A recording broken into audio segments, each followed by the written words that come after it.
समाचार अब तक, सत्य का साहस। नागपुरात केंद्रीय मंत्री नितीन गडकरी हे लोकाभिमुख काम करत असल्याने त्यांना बिनविरोध लोकसभा खासदार निवडणूक द्यावं अशी मागणी सामाजिक संघटनांनी केली आहे। नागपुरातील लोकमान्य टिळक पुतळ्याजवळ हातात फलक घेऊन उभे राहून मागणी करण्यात आली।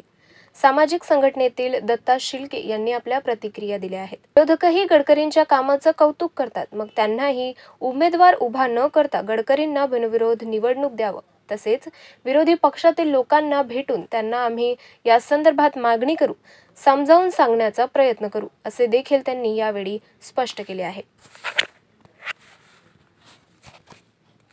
नेतृत्व करणारे माननीय खासदार नितीनजी गडकरी हे तिसरी निवडणूक आता होणार आहे त्यांची।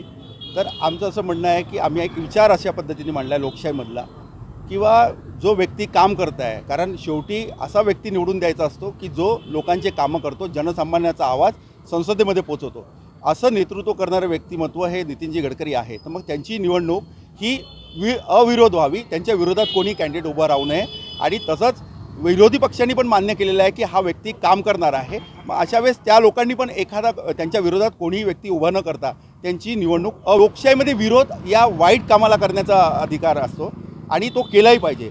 पण जेव्हा चांगलं काम करताय, विरोधक पण म्हणताय की बा हे यांचं काम चांगलं आहे, तर मग त्यांची निवडणूक व्हावी।